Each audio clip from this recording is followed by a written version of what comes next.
Hola, muy buenos días, feliz domingo, les saluda Margarita Oropesa. Bienvenidos a otra emisión de Abriendo Puertas. En Venezuela las noticias no paran.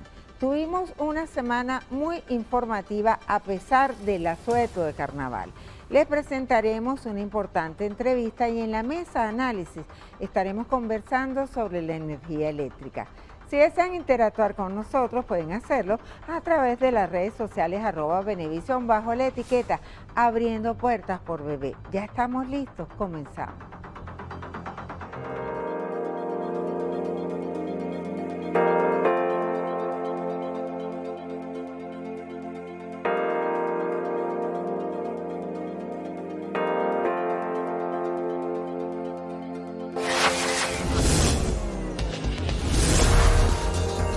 Abriendo Puertas.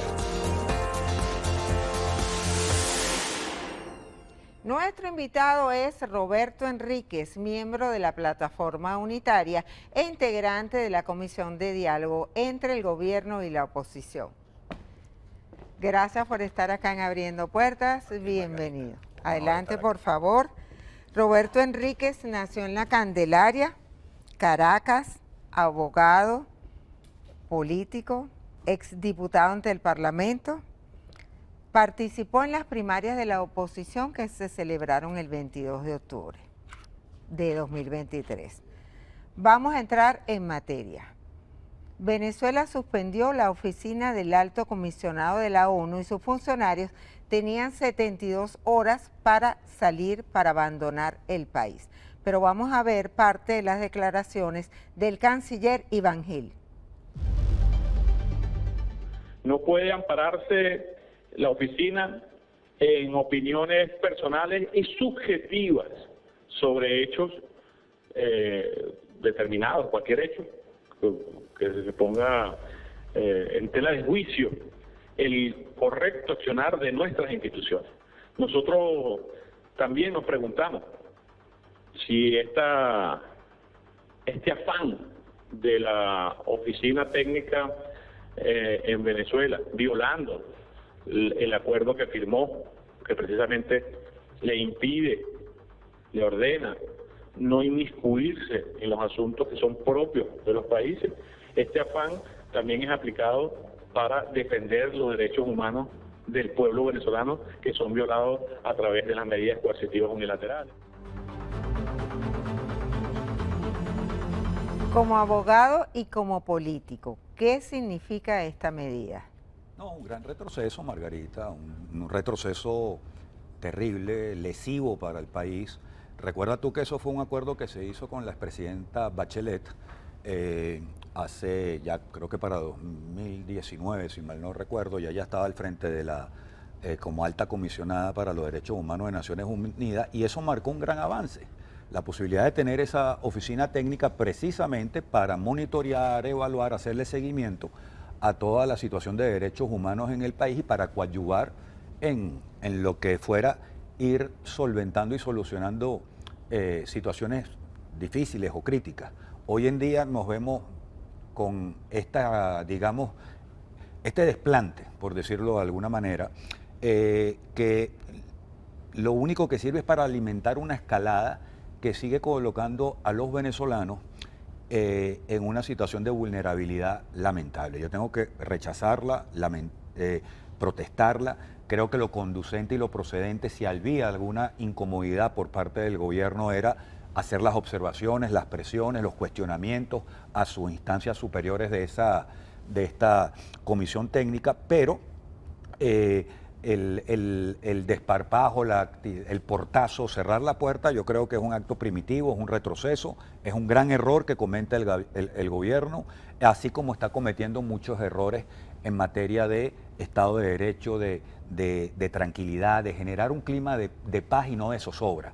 Yo lamento mucho, te lo confieso, Margarita, que en este momento lo que veo es al gobierno interesado en aumentar la zozobra, cuando el país lo que necesita es justamente paz y tranquilidad.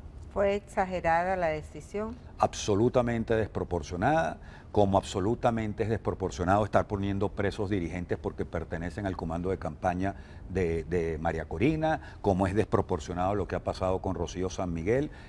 Todo lo que implica usar el carcelazo como respuesta política, yo creo que es desproporcionado, es malo, es negativo, y sigo creyendo que son cosas con las que hay que luchar para que se corrijan y no se repitan más nunca en el país. Creo precisamente que Venezuela necesita convivencia y paz, no represión y violencia.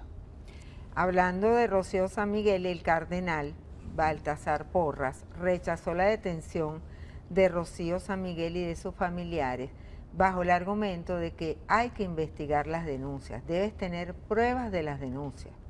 Eso se le llama Estado de Derecho, debido proceso. Y así tienes ahorita el caso de Rocío San Miguel que nos estrelló en la cara. Pero tienes así un montón de casos de gente que está privada de libertad, Javier Tarazona, entre tantos otros, gente que está sometida a procesos judiciales absolutamente arbitrarios. Entonces, estas son cosas que no pueden pasar debajo de la mesa nunca, que hay que alzar el volumen siempre, que hay que alzar la voz siempre. A veces creemos que alzar la voz no da un resultado concreto, pero peor es guardar silencio. La próxima semana la Asamblea Nacional entregará un calendario al Consejo Nacional Electoral, producto de consultas con todos los sectores del país. Pero ¿por qué la plataforma unitaria no asistió? No, la plataforma unitaria forma parte de un proceso reconocido internacionalmente, en donde la comunidad internacional está muy pendiente, muy vigilante, muy cercana, que es el proceso que se comenzó en México, que después tuvo el otro acuerdo en Barbados, que yo creo que ahí está la almendra y las bisagras para de verdad encontrarle caminos y soluciones concretas al país. Yo no voy a cuestionar que el gobierno se reúna con quien quiera. ¿Pero por qué ustedes no fueron a la Asamblea Nacional? Porque nosotros estamos muy por el contrario, haciendo votos para que se retome el proceso de negociación que tiene un memorándum de entendimiento que es facilitado por Noruega, y yo espero que muy pronto podamos darle la buena noticia al país de que independientemente del clima tan tenso que se está generando por parte del gobierno, tenga el gobierno la humildad de dar el paso para retomar el proceso de negociación que implica aguas abajo desarrollar lo que se acordó en Barbados. Mira, en ese acuerdo de Barbados se estableció que las elecciones fuesen en el segundo semestre del 2024. En ese acuerdo, sin embargo, no sabemos, pueden ser en marzo, pueden ser en septiembre, pueden ser en julio 28, hay distintas fechas. Mira, ese acuerdo de Barbados fue una gran noticia para todos los venezolanos. Tirios y troyanos reconocieron que era la primera vez en muchísimos años que la oposición y el gobierno éramos capaces de lograr un acuerdo. Ahora, ¿qué corresponde? Honrar la palabra. Ese acuerdo, a desarrollarlo en cuanto a permitir que los candidatos participen, el cronograma electoral, que haya totales garantías para el proceso, la presencia internacional, equilibrio en los medios, en fin, desarrollarlo. Y para poder desarrollar el acuerdo de Barbados, el gobierno y la plataforma unitaria tenemos que conversar.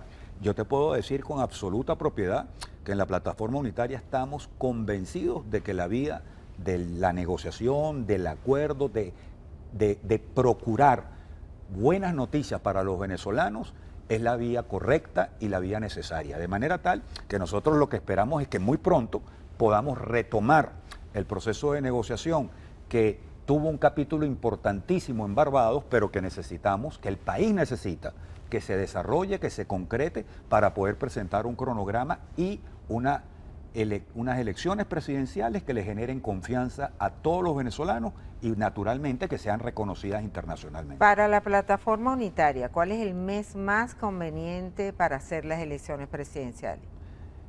¿De qué mes hablan ustedes? Porque el PSUV habla de un mes, otros voceros que están en ese foro. Es que yo de creo la que Asamblea hacer lotería con un tema como ese no es serio. Yo creo que lo importante en realidad es que la construcción del cronograma y de las condiciones y garantías para esas elecciones permitan que la fecha escogida sea la que permita desarrollarse un proceso electoral absolutamente confiable, permita la inscripción de los nuevos votantes, permita corregir el registro electoral. Eso es lo que todos aspiramos y lo que acordamos en Barbados. Hay 3 millones de nuevos votantes que esperan por inscribirse. Exactamente. Pero aparte hay que resolver el tema de los migrantes, de las personas que están en el exterior y que también quieren participar.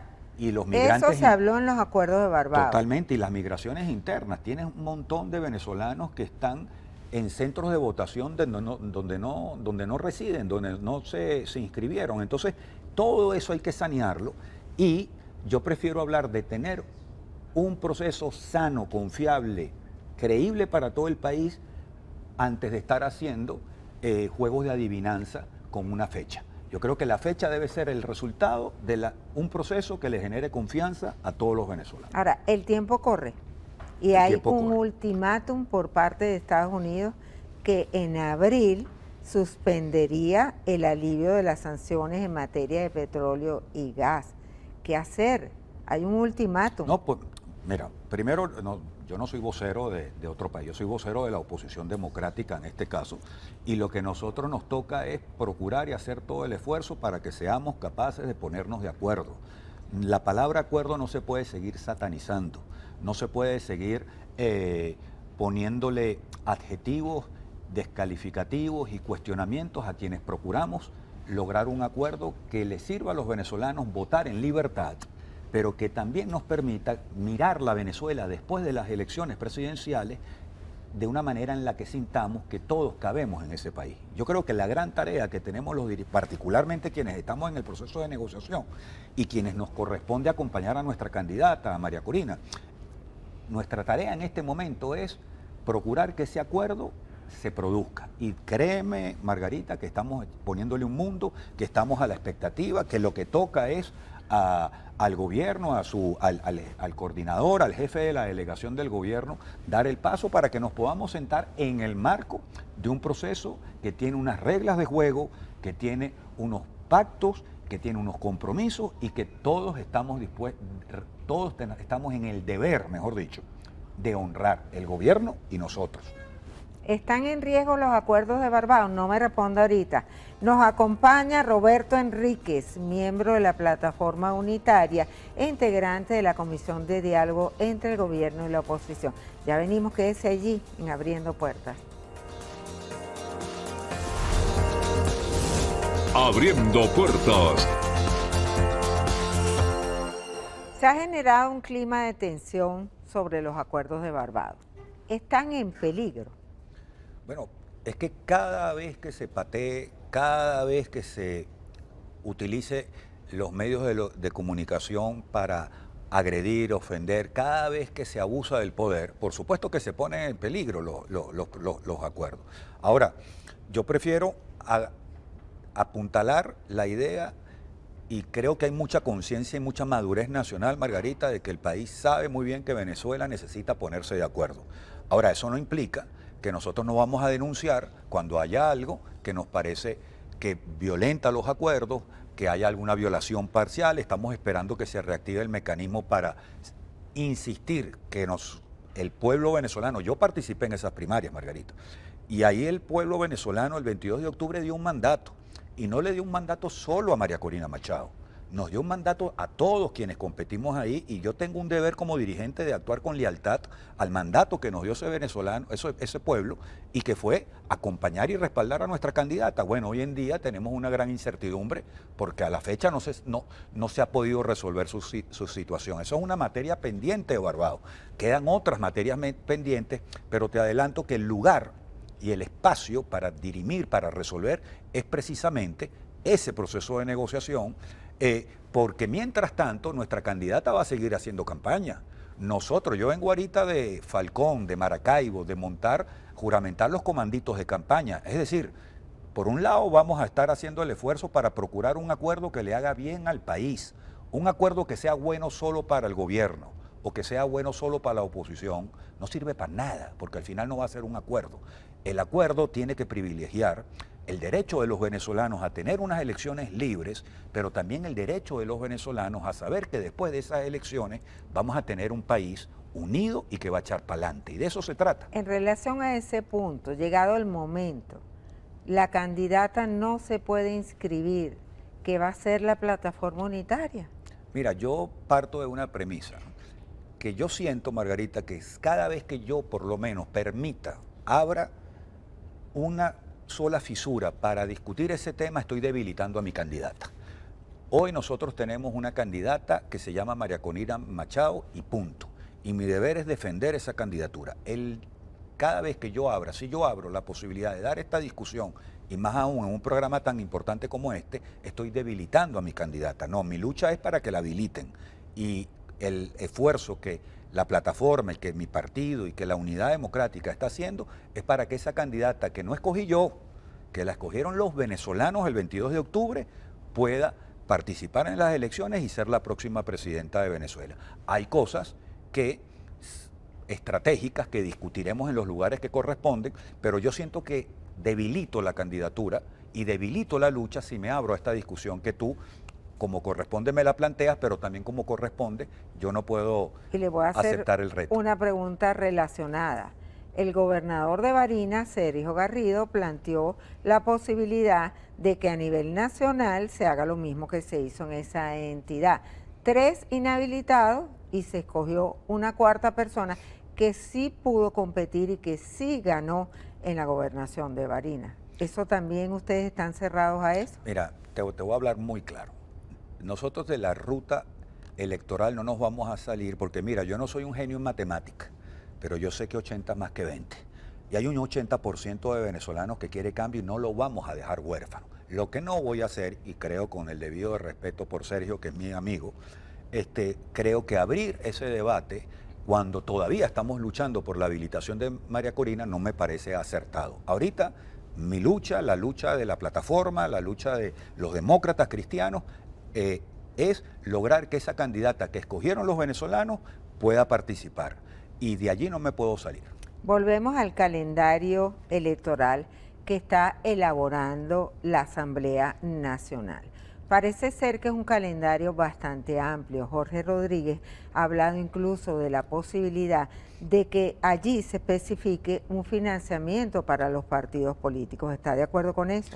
Yo metí hace varios años un recurso ante el TCJ, creo que hace más de 10 años, en donde precisamente los procesos electorales, los procesos políticos deben ser financiados por el Estado. Por supuesto que estoy de acuerdo. Una de las cosas más terribles que hizo Hugo Chávez en Venezuela fue privatizar la política.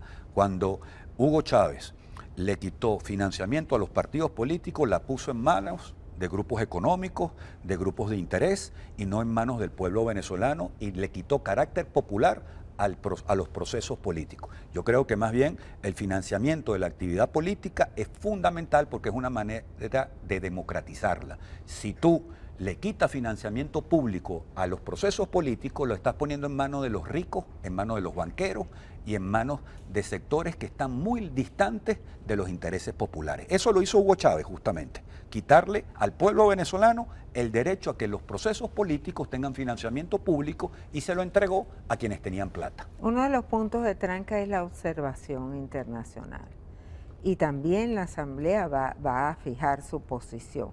¿Cómo debe ser esa observación internacional? Que según los acuerdos de Barbados solo será una observación técnica.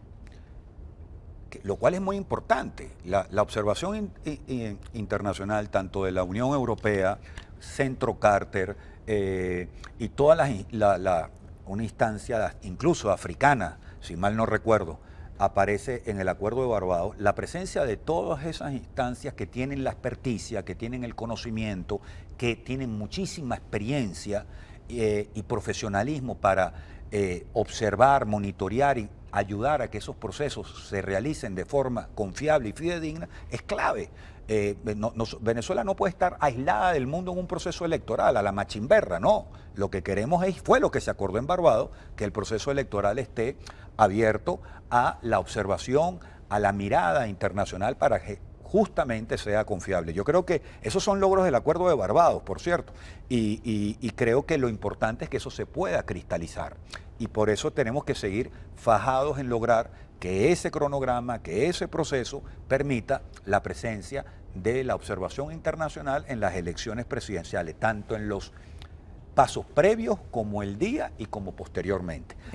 Y así como tengo que decirte que creo que ojalá no sea de la boca para afuera, pero el anuncio de financiar los procesos electorales en el país, creo que es una rectificación por parte del gobierno. Ojalá no sea una manipulación y que de verdad se puedan hacer las correcciones necesarias para que tengamos un proceso lo más democrático, confiable posible, para que al final sea la voz de la mayoría de los venezolanos la que pueda decir quién gobierna y quién gobierna, y quien quede en minoría, Margarita, no se sienta amenazado más nunca.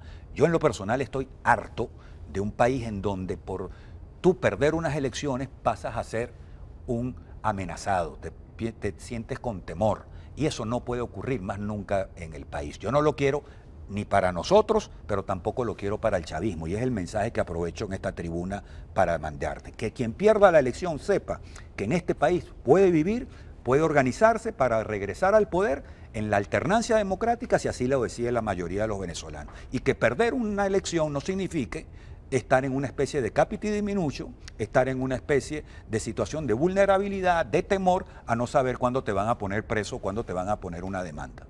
Ahora, cómo va a hacer la oposición para que esa gente que se abstiene acuda masivamente a las urnas electorales y se pueda presentar algo como lo que se presentó en el 2015 con la elección de la Asamblea Nacional? Yo creo Ese que es el reto que ustedes tienen por delante. Yo creo que el país es más inteligente que su dirigencia. Yo creo que mira lo que pasó el 22 de octubre.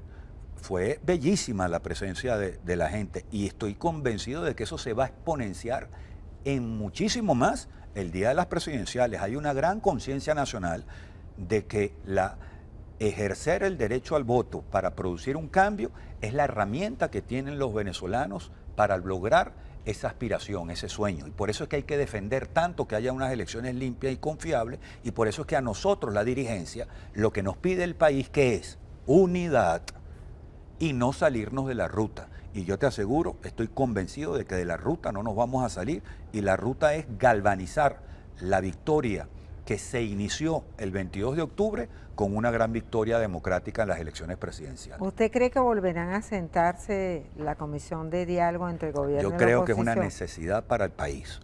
Yo créeme que estoy haciendo votos aquí sin aspavientos, sin actitudes groseras, altisonantes. Sí quiero exigirle al gobierno que dé el paso para retomar el proceso de Barbados, para que esos acuerdos de Barbados se cristalicen, se hagan realidad, y que podamos darle buenas noticias al país.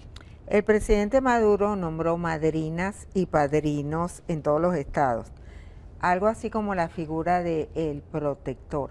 ¿Usted cree que esto es con fines electorales? Yo creo que eso no les va a servir para mucho. Yo creo que, primero, yo soy un defensor de la descentralización, para empezar por ahí. Y aquí han venido vulnerando de una u otra manera la descentralización, que no es otra cosa que el derecho de los pueblos y las comunidades a decidir quién es su alcalde, quién es su gobernador.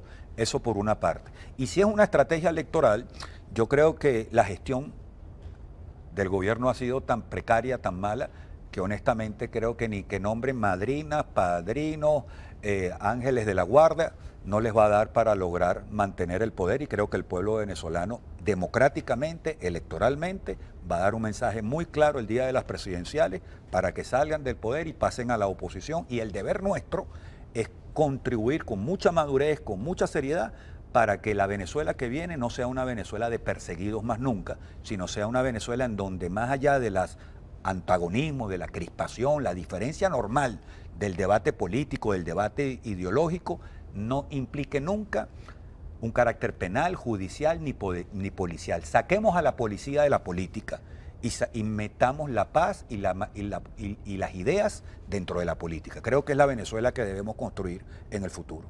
Hay líderes del gobierno y también de la oposición que dicen elecciones ya. Si realizan las elecciones pronto, ¿cómo agarra la oposición? Mira, en el 2024... Dividida. En el 2024 tiene que haber elecciones presidenciales. Yo creo que no nos van a agarrar divididos. Estamos más unidos que nunca, Margarita. Casi 3 millones de venezolanos dieron un mandato el 22 de octubre. Para mí eso es sagrado. Yo hubiera querido ganar yo. no me dieron los números. ¿Qué corresponde a un demócrata? Respetar lo que decidió la gente y apoyarlo. ¿Para qué? Para poder llegar victoriosos a las elecciones presidenciales. De manera tal que yo creo que estamos muy unidos, hubo un mandato de la gente y estamos en uno de los mejores momentos a nivel unitario, que significa la causa democrática, la causa de la oposición, la encabeza María Corina, y lo que nos toca a nosotros es con compromiso, con lealtad, apoyar ese mandato que dio el pueblo venezolano. Yo creo que estamos más unidos que nunca. Que haya factores que no estén, pues no vamos a hacer juicios de valor. Yo sí respeto la decisión de la gente, y la gente tomó una decisión el 22 de octubre y estamos muy unidos, y créeme que en la plataforma unitaria estamos resueltos a mantener esa ruta para lograr que María Corina gane las presidenciales. ¿Cómo avisora el panorama de aquí a las elecciones cuando sean fijadas por el Consejo Nacional Electoral?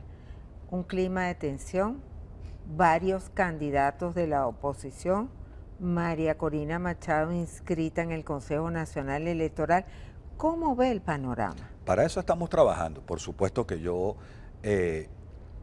como la mayoría del país, aspira un cambio.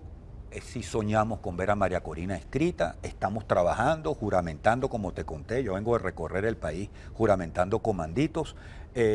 Esperamos que el proceso electoral sea un gran debate de ideas, de discusión, pero te tengo que confesar que lamento mucho la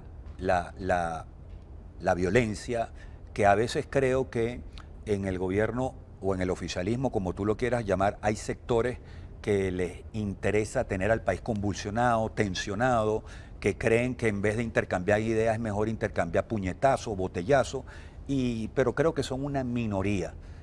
Pero una minoría recontraminoritaria, si me permites la expresión. La mayoría abrumadora del país, sea demócrata cristiano, sea independiente, sea socialdemócrata, sea chavista, yo estoy convencido que esa mayoría quiere paz, porque entiende que la paz, y no la paz del miedo, la paz de la alegría, la paz del debate, la paz intensa, bonita, multicolor, un arco iris democrático. Esa Venezuela bonita que todos aspiramos, yo creo que es la que va a prevalecer. Y la Venezuela del botellazo, de la violencia, como vimos hace poco en Charallave, esa no es la verdadera Venezuela.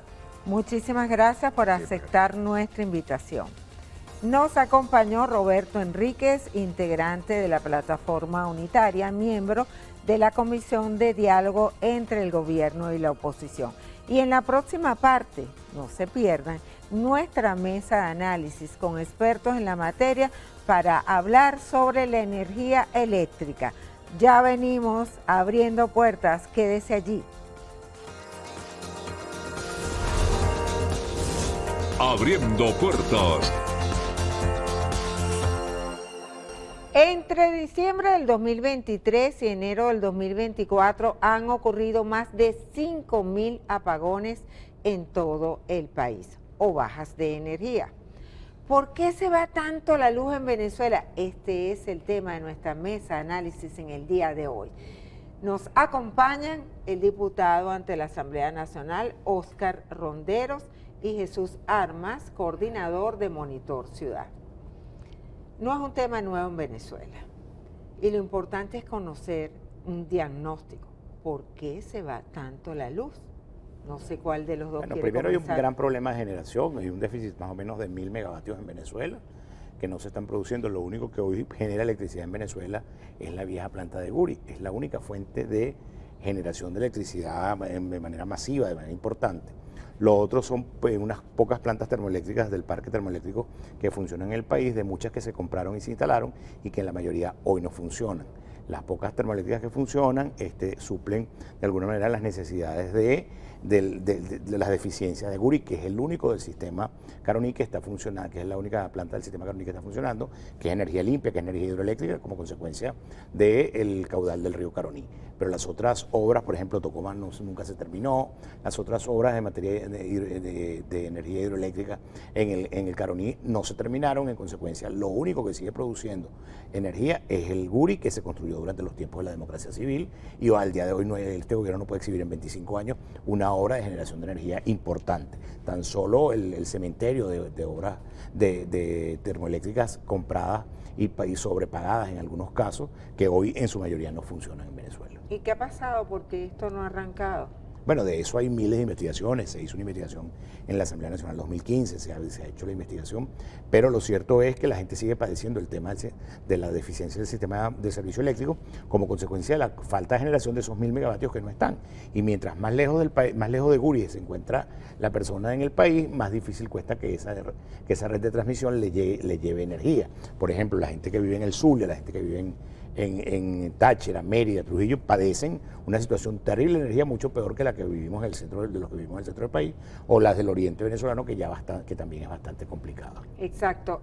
Aunque tú eres monitor ciudad y eres un estudioso de los servicios públicos en la capital, también has estudiado los servicios a nivel nacional. ¿Cuáles son las ciudades más afectadas que no tienen luz e incluso duran horas sin el servicio? Bueno, Margarita, yo creo que el diputado lo ha definido muy bien. La verdad es que los que se ven más afectados son el occidente del país, porque si bien Venezuela tiene una capacidad instalada de 19.000 megavatios, con el tema termoeléctrico, la verdad es que esa capacidad instalada está prácticamente indisponible. Apenas funcionan unos pocos por los graves problemas que hay con el acceso a los combustibles. Recordemos que ese sistema funciona con gas, diésel y fuel oil, pero además de eso tienen unos graves problemas de mantenimiento y por eso no están funcionando toda su capacidad. Yo diría que deben estar entre alrededor del 10 y el 20% de su capacidad en el mejor de los momentos. Y la verdad es que esto fundamentalmente, el occidente del país depende de esa capacidad termoeléctrica. El resto del país, como está muchísimo más cerca a través de la red de transmisión del sistema del Caroní, por supuesto del Guri, entonces tienen muchísimas menos apagones y fluctuaciones de energía. Pero la verdad es que yo diría que todo el país se está viendo afectado en este momento. Si vemos largos apagones, por ejemplo, en Táchira, en Mérida o en Nueva Esparta, pero la verdad es que hoy ni siquiera Caracas está exenta de los apagones. Nosotros, por ejemplo, veíamos ayer en Lomas de Urdaneta, aquí en el municipio de Libertador, un largo apagón. También lo estamos viendo casi a diario en sectores de Coche, en sectores del Paraíso. Y la verdad es que en toda el área metropolitana de Caracas los ciudadanos se ven afectados o por apagones casi a diario o por fluctuaciones de energía constantes. Pero sí, sin duda alguna, el sector más afectado es el occidente del país. Zulia, Mérida, Táchira, Trujillo. Táchira, y bueno, y hay Nueva que Esparta incluir por su Nueva condición de Esparta. insularidad. Exacto. ¿Cuáles son las consecuencias cuando falla el servicio de energía? Bueno, es que en definitiva se produce una catástrofe, porque si no hay energía eléctrica no funciona el hidroneumático. Y Margarita, tener un tanque, tener un hidroneumático es una prioridad de primera necesidad, sobre todo por la ausencia de los servicios del agua, por ejemplo, que en Margarita se pasan hasta 45 y 50 días sin agua. Hablan de ciclos de agua, yo lo llamo ciclos sin agua, pues son 50 días sin agua por un día de agua. Entonces, si tú tienes además el tanquecito lleno, pero si no hay luz eléctrica, no arranca el hidroneumático que te permita llevar el agua a toda la casa, mucho menos si se trata de un edificio que tiene que subir la altura de los diferentes pisos. Las personas que tienen cocinas eléctricas, la gente tiene, pero además el peor, el tema de la situación de los hospitales que no tienen una planta de energía eléctrica sustituta que permita suplir la ausencia del servicio eléctrico, hace que se paralice prácticamente toda la ciudad. Se cae el wifi, se cae el internet, es decir, se genera una situación calamitosa definitivamente como consecuencia del tema eléctrico, pero que incide en el resto de los servicios. Totalmente. Mira, Margarita, la electricidad es la madre de todos los servicios. Todos los servicios, por ejemplo, el de distribución de agua, por ejemplo, en el área metropolitana de Caracas, que depende de un sistema de bombeo que requiere mucha energía, pues no funciona sin electricidad. Y por eso también vemos muchos cortes de agua, porque al haber estas fluctuaciones se disparan los sistemas de emergencia del acueducto metropolitano. Pero más allá de eso, esto tiene graves impactos económicos.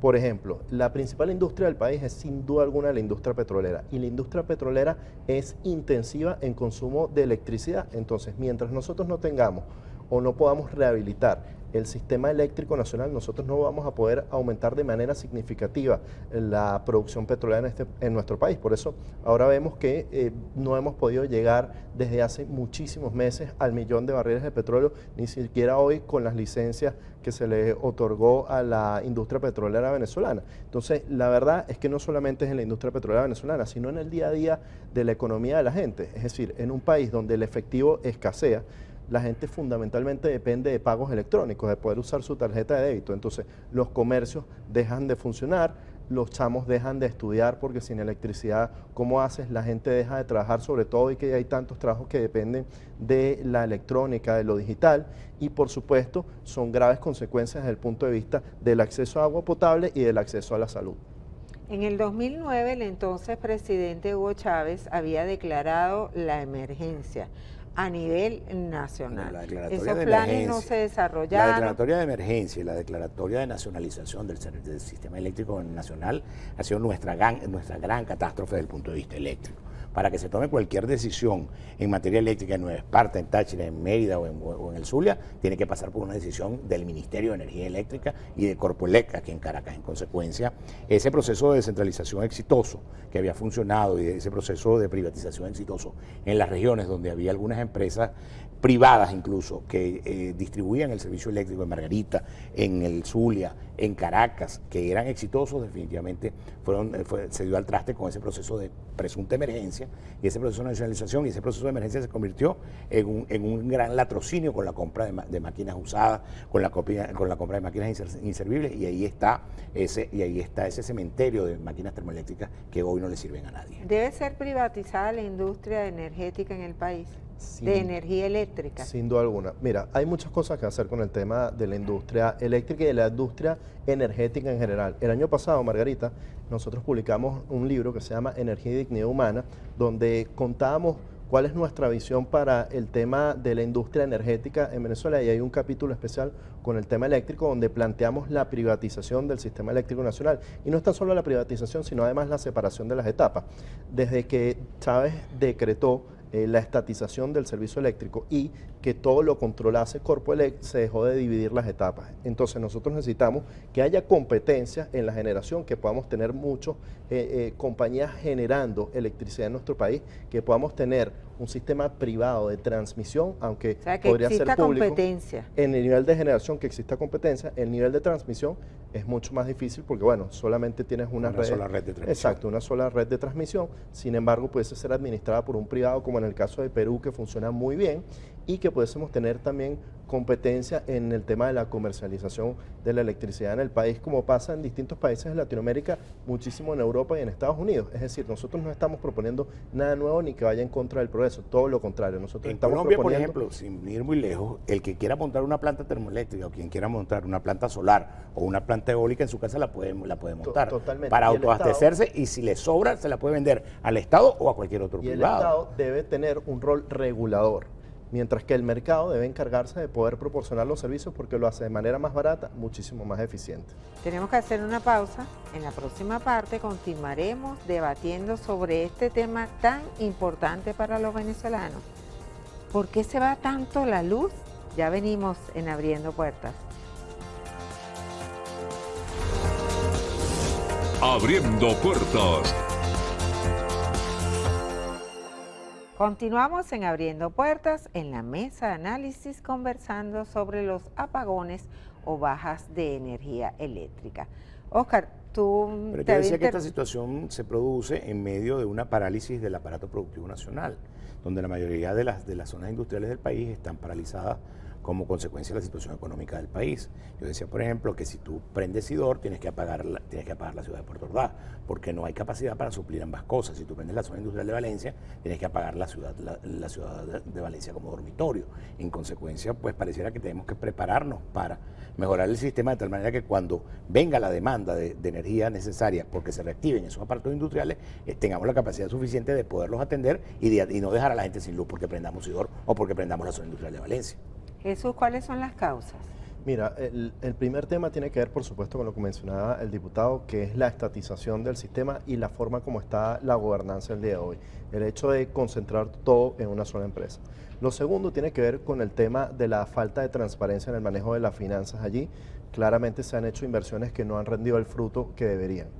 El tercer tema tiene que ver con el mantenimiento y la desprofesionalización de estas empresas, donde ha privado quizás más lo político o las preferencias de quienes están en Falta el de poder. personal especializado. Y el tema salarial, que definitivamente también, hace que el personal calificado huya. Totalmente. La desprofesionalización que ha tenido, por un lado, el tema político, pero por otro lado, claramente es el incentivo económico. Si yo soy un ingeniero de cierto nivel, obviamente quizás pueda tener muchísimas más posibilidades afuera que trabajando en una empresa pública como Corpoelec. O sea, la pulverización del salario y la hiperinflación ha tenido consecuencias en todos lados. Entonces son una serie de causas que han destruido nuestro sistema eléctrico nacional, que sin duda alguna era el mejor sistema eléctrico de toda Latinoamérica, de toda la región, y más Cuando allá de era eso, privado.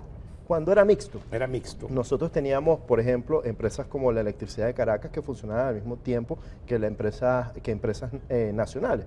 Y esto era bueno porque de alguna forma generaba competencia en el servicio y no tan solamente estaba la Electricidad de Caracas, sino que había otras empresas privadas en el país. Y eso es muy bueno y nosotros tenemos que ir hacia ese sistema donde tengamos muchísima más participación de lo privado y muchísima menos intromisión del Estado en este tipo de asuntos. Edelca le vendía electricidad a Brasil, le vendimos durante mucho tiempo electricidad a Colombia en la zona fronteriza del Zulia y del Táchira. En consecuencia, ese aparato eléctrico definitivamente se depauperó y se fosilizó, porque ya ahí lo que hay son fósiles, eso no sirve para nada. Muchas de esas plantas termoeléctricas es posible que hoy no sirvan para nada. Ahora, ¿qué iniciativas se han tomado o se deben tomar desde la Asamblea Nacional? Bueno, desde la Asamblea Nacional, como te decía, este es mi tercer periodo en la Asamblea Nacional. En el periodo anterior promovimos la iniciativa del proyecto CAF con el Programa de Naciones Unidas para el Desarrollo.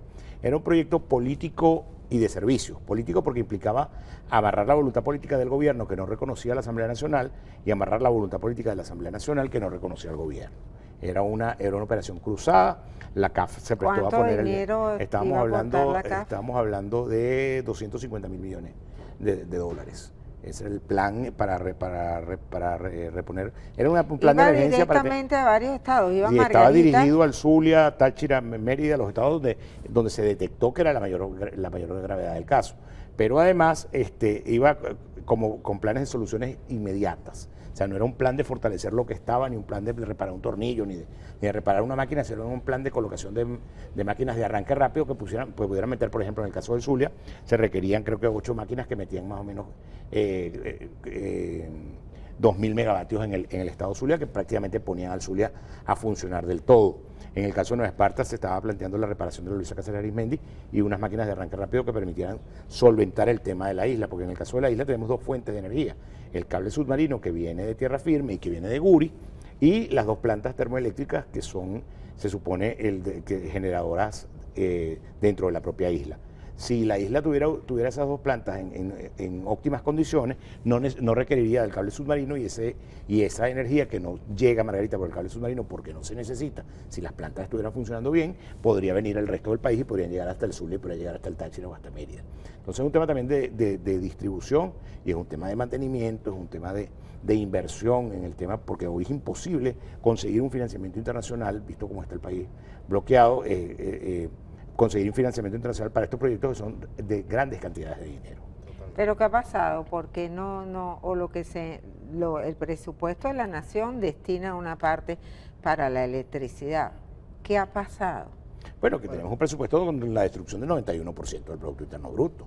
Es decir, Venezuela hoy no puede, ese presupuesto es un presupuesto de papel.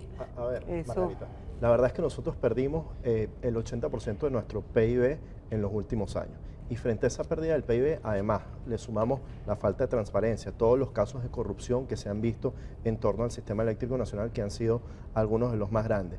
y lo asociamos a la mala gestión de los recursos que tenemos, por ejemplo, el caso de la producción del gas asociado en Venezuela, ese gas lo pudiésemos estar utilizando para producir electricidad en el país y sin embargo quienes están en PDVSA prefieren ventear ese gas o quemarlo. Entonces nosotros estamos perdiendo millones de dólares al día por esa irresponsabilidad y estamos dejando perder esa oportunidad. Entonces nosotros necesitamos planificar el sistema energético de Venezuela, que tenemos las mayores potencialidades del planeta, no solamente porque tenemos las mayores reservas de petróleo, porque tenemos además una capacidad instalada de energías renovables, de producción de electricidad de manera renovable, y además tenemos capacidad para producir solar y unas grandes reservas de gas. Si nosotros repensamos la política energética del país, nosotros vamos a poder ponernos a la cabeza muy pronto de la transición energética, pensar en la descarbonización total de nuestra matriz, utilizar nuestros recursos energéticos para colocarlos en el mercado internacional y fomentar el desarrollo nacional y por supuesto también vamos a poder incursionar en nuevos mercados, por ejemplo el tema del hidrógeno verde, donde en Venezuela hay unas potencialidades importantes. Entonces nosotros pudiésemos, como decías tú, estar vendiendo nuevamente electricidad a otros países de la región. Es mucho lo que podemos hacer, pero mientras sigamos con esta política energética, mientras sigamos tomando las mismas decisiones y sean los mismos los que toman las decisiones, no vamos a poder salir adelante. Pero primeramente hay que garantizar el consumo interno. Sí, por supuesto que hay que garantizar el consumo interno, que es la primera necesidad, y la potencialidad del crecimiento de ese consumo interno cuando se reactive el aparato productivo del país. Esa es la primera prioridad, pero digo, en otros escenarios pudimos exportar energía a los países vecinos porque no lo podemos volver a hacer ahora, siempre y cuando tengamos cubiertas nuestras necesidades. Por un lado. Por otro lado, ahora que hablaba Jesús del tema del gas de venteo, Venezuela quema la misma cantidad de gas que produce Bolivia. ¿Y por Hay qué? un proyecto, bueno, porque no se aprovecha ese gas de venteo, ese gas asociado al petróleo que sale junto con el petróleo del subsuelo. Cuando se explora petróleo, tú ves, por ejemplo, los mechurrios en la zona norte de Monagas, y eso no es más que gas que se está quemando. Entonces hay un proyecto con la Unión Europea, del cual participan las empresas Eni, Rexol y Morel & Prom, en el plan de captar ese gas de venteo, licuarlo y enviarlo por la ruta de Trinidad, en el mismo esquema que se está trabajando con Shell y con otras empresas para el tema del gas. Creo que se está empezando a volver a mirar al gas como una alternativa de energía limpia importante, y creo que eso es un avance. El gas tiene que ser nuestra gran fuente para el sostenimiento de las termoeléctricas. Desde hace un año se inició en el país el plan Borrón y Cuenta Nueva. ¿Les parece que es adecuado este plan? Mira, la verdad... Eso va a solucionar en parte el problema. Es que mira, la verdad es que yo creo que después de muchos años Corpoelec se dio cuenta que el servicio más caro es el que no se tiene y que mantener un subsidio, sobre todo en las condiciones como está el país, no tiene ningún tipo de sentido. Lo único que podía traer era seguir empobreciendo a los venezolanos y destruyendo la capacidad de nuestro sistema eléctrico nacional. Entonces, frente a eso, generan este nuevo levantamiento y esta base de datos para que eventualmente hacer un ajuste de tarifa. Creo que eso desde el punto de vista lógico está bien, pero también hay que entender que no se puede hacer unos ajustes duros sin que podamos tener unas condiciones económicas en el país. O sea, este es un país donde la gente gana $3. Entonces, si yo creo en lo privado, yo creo que hay que ajustar las tarifas, pero también hay que hacerlo teniendo un plan de reconstrucción de la economía nacional, y la verdad es que creo que estas cosas son de alguna manera aisladas y no son parte de una política de desarrollo y de liberalización real del país. Oscar. Desde el punto de vista conceptual, yo creo que es una buena idea, porque por primera vez nos damos cuenta que hay que cobrar los servicios públicos. El peor servicio es el que no se tiene, el servicio es muy malo porque no se cobra.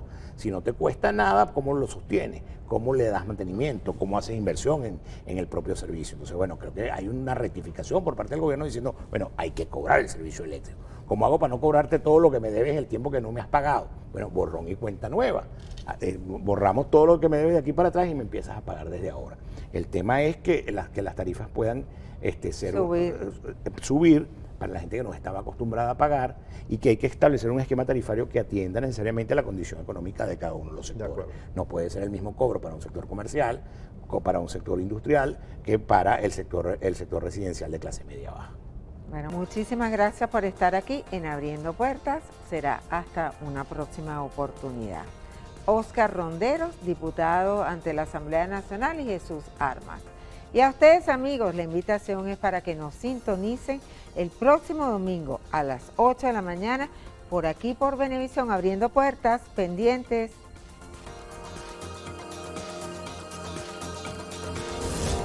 Abriendo puertas.